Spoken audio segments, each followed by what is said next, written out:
2007년 한 해 우리나라의 20대 사망자 수는 4,000명 수준, 그중 40% 가까운 1,500여 명이 스스로 목숨을 끊은 경우였습니다. 10만 명당 21명이 자살을 하는 셈으로 전년에 비해 1.5배로 늘어난 겁니다. OECD 국가들 가운데 자살률 1위라는 오명을 가진 대한민국. 안타깝게도 자살하는 청소년은 해마다 더 크게 늘고 있습니다. 아이들이 극단적인 선택을 하지 않게 하기 위해선 하루의 절대 시간을 보내는 학교의 역할이 무엇보다 중요한데요. 우리나라 학교에는 전문 상담교사가 거의 없는 상황입니다.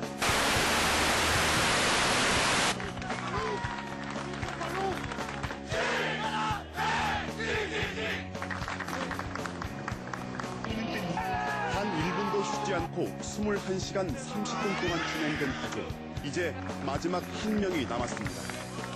칠레 광부여 영원하라는 구조대원들의 응원 속에 드디어 33번째 광부를 태운 구조 캡슐이 지상으로 올라갑니다. 그리고 지하 700m 대피소가 텅 빈 것을 확인한 구조대원들은 서로 얼싸안으며 성공적인 구조 작업을 자축합니다. 캡슐의 지상 도착을 알리는 사이렌 소리와 함께 내가 마지막까지 남겠다는 아름다운 싸움에서 승리한 작업반장 우르주아가 지상으로 모습을 드러내자 구조 현장도 중계방송을 숨죽여 지켜보던 칠레 국민도 33명의 기적 같은 생환의 마침표를 눈물과 환호성으로 환영합니다.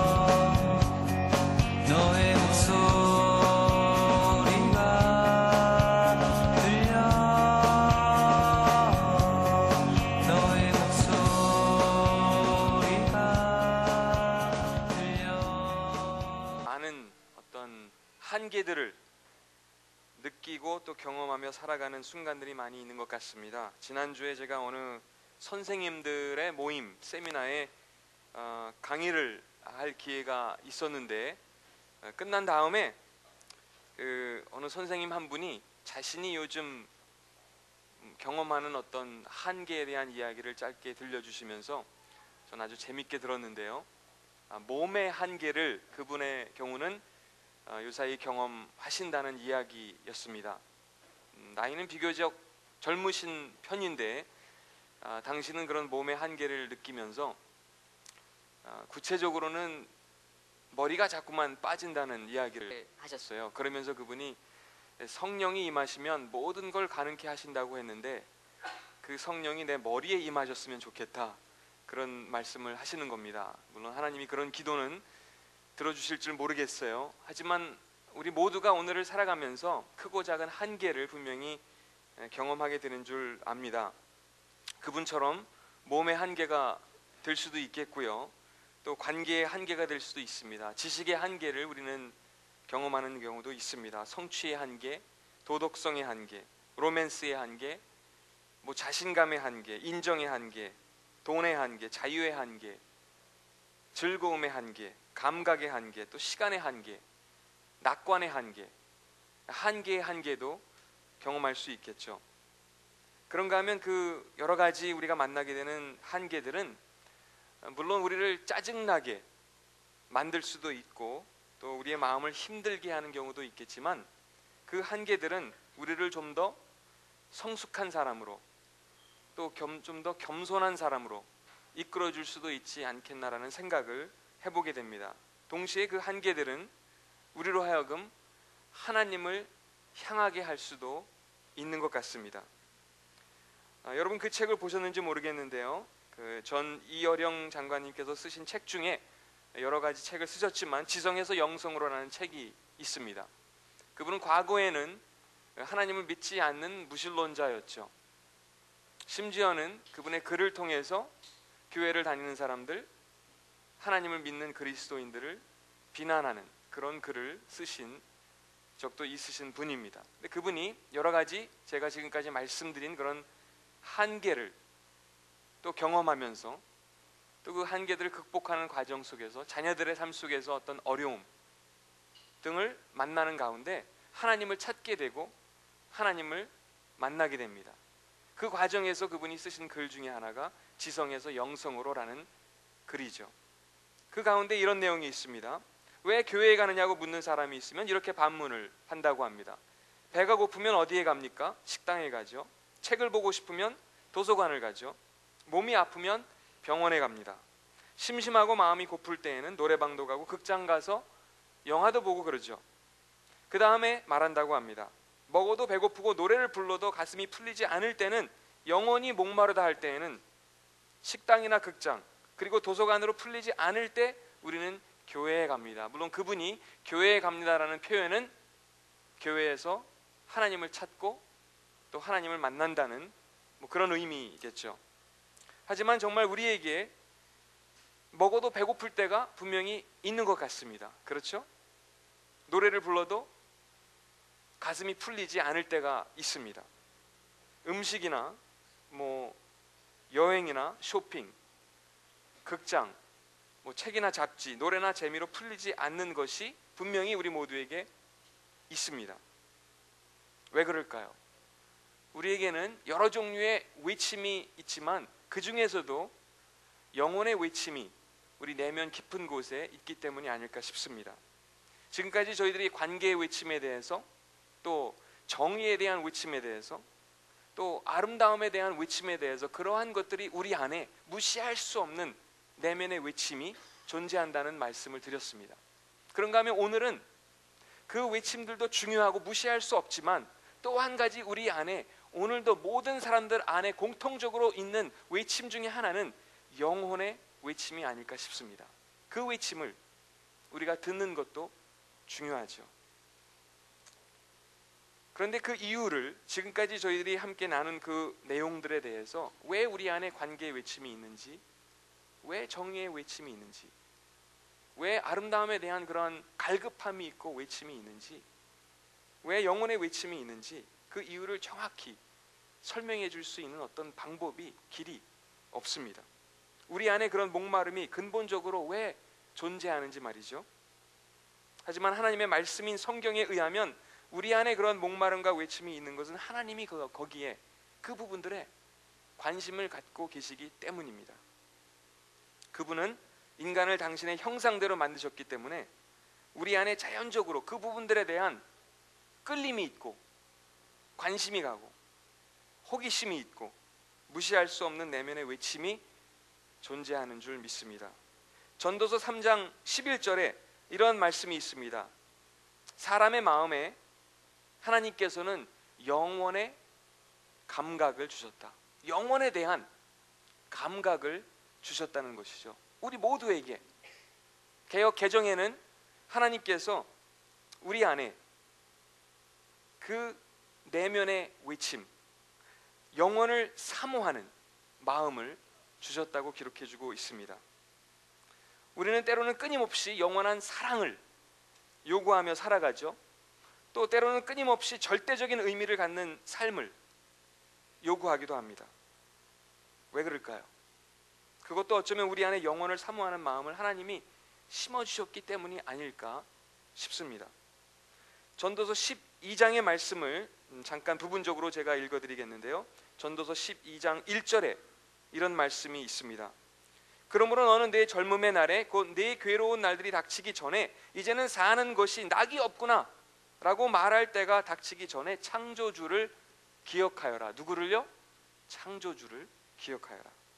2절입니다. 해와 달과 별이 어두워지기 전, 비바람이 휩쓸고 지나간 후, 다시 구름이 몰려오기 전에 그분을 또다시 말하고 있죠. 창조주를 기억하여라. 전도서 12장 6절 그리고 7절에도 동일한 내용이 또다시 반복되고 있습니다. 은줄이 풀리고 금그릇이 깨어지기 전에, 물 항아리가 샘 곁에서 깨어지고 두레박 끈이 우물에서 끊어지기 전에 너는 창조주를 어떻게 해요? 기억하여라. 본문에 의하면 하나님은 우리를 강요하지 않으십니다. 그렇죠? 이 부분이 한편으로는 얼마나 놀랍고 또 한편으로는 얼마나 감사한지 모르겠어요. 우리를 강요하지 않으세요. 하나님 편에서 요구하는 것은 단순히 무엇이죠? 기억하라, 기억하라 일 뿐입니다. 말씀으로 우리를 위압하지도 않으십니다. 강제로 당신을 고려하게 한다거나 그분 앞에 무릎을 꿇게 한다거나 억지로 복종케 만들지 않으십니다. 요한계시록의 말씀에 의하면 그분은 단순히 문 밖에 서서 두드리실 뿐이죠. 우리의 마음의 문을 두드리실 뿐입니다. 무엇을 기억해요?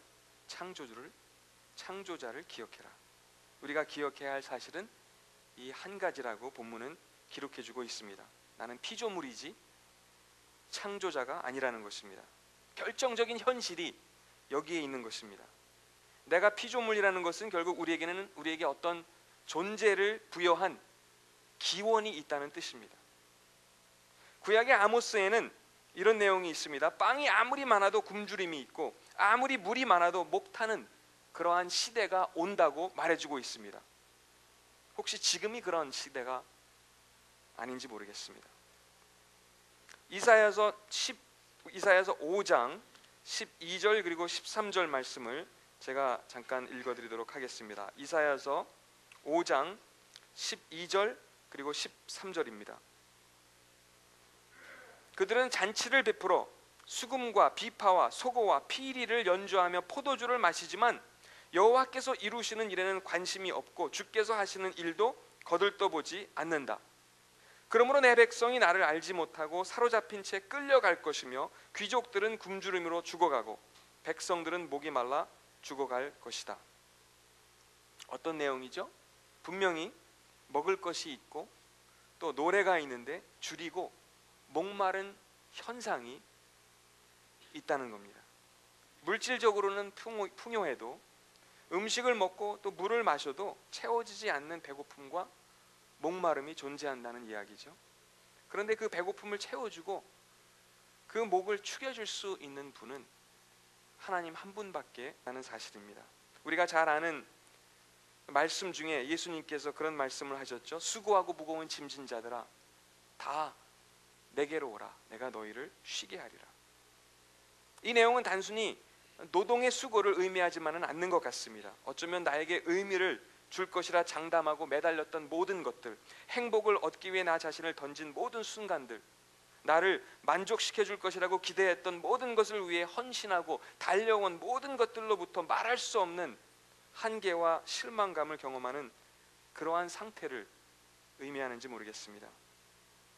마태복음 11장 28절에 수고하고라는 말과 무거운 짐진 자의 어원은 문법적으로 두 동사 모두 현재 분사형으로 되어 있습니다.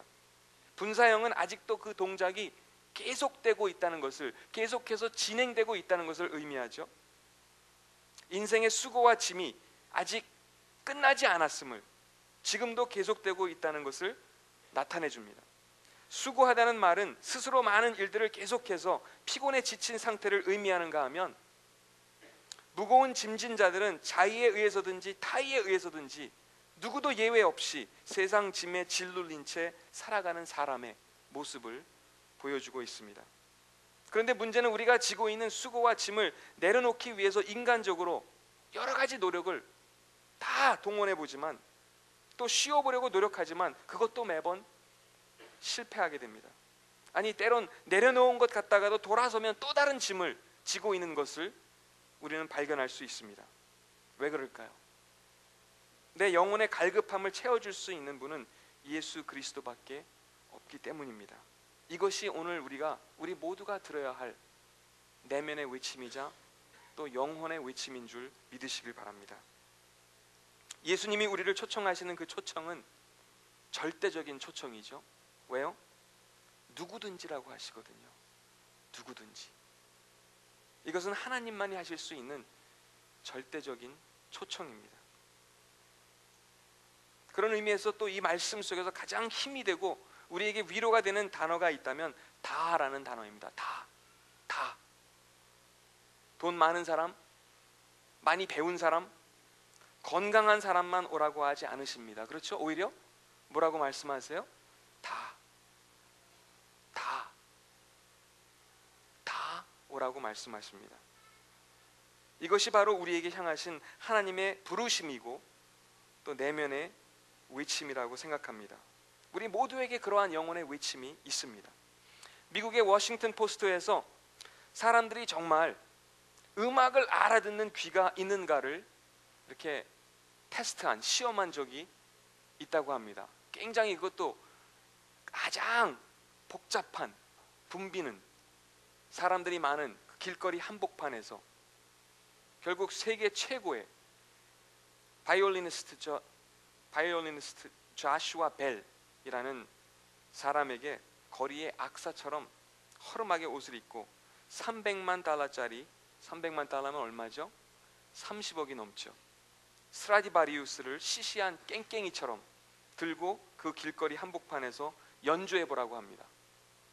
자기네들이 좀 뭐 배웠네, 지식인이네 하면서 자랑하는 사람들이 제일 많이 다니는 워싱턴 길거리 한복판에서 말이죠.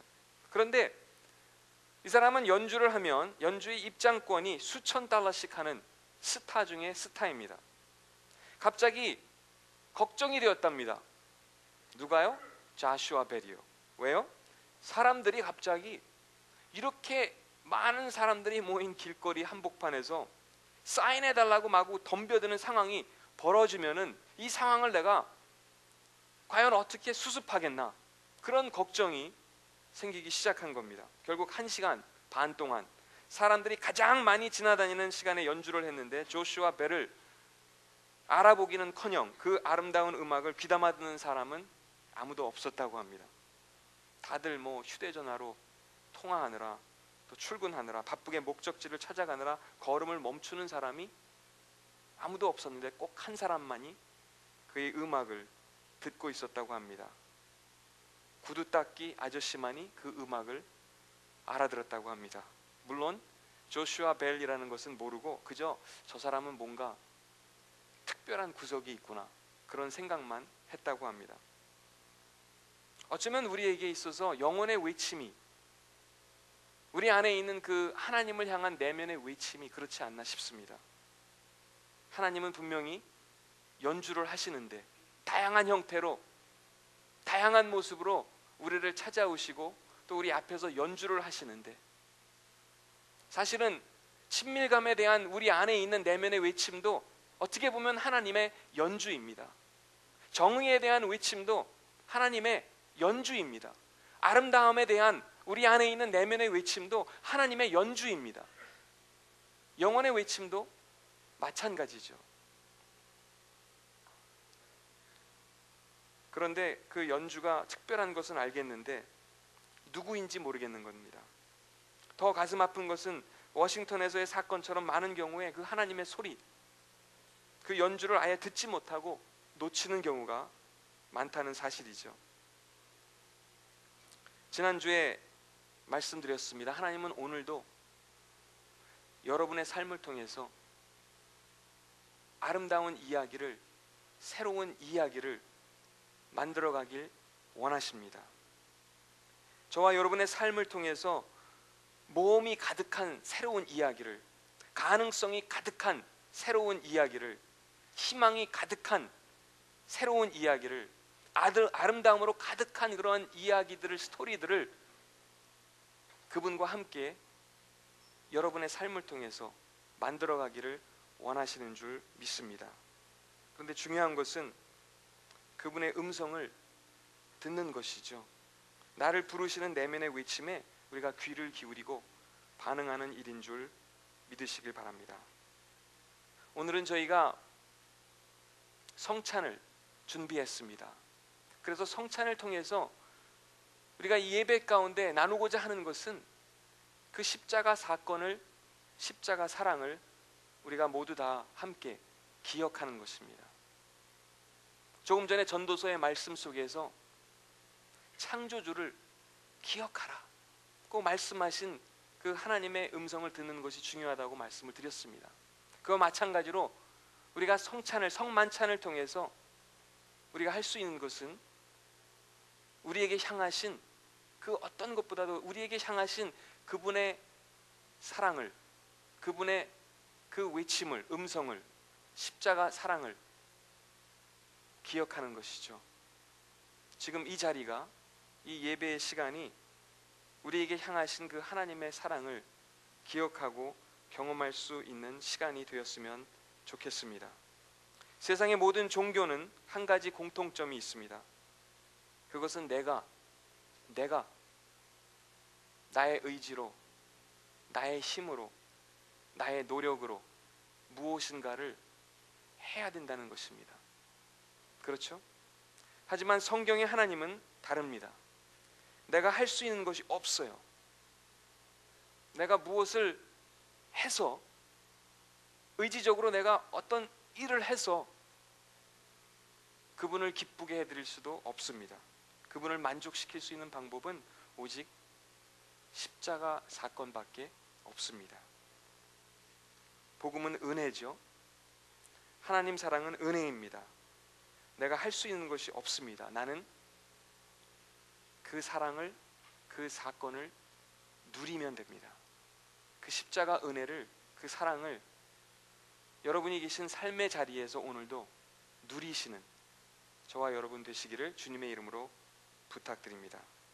이 시간에 저희들이 함께 성찬에 참여하시겠는데요. 간단합니다.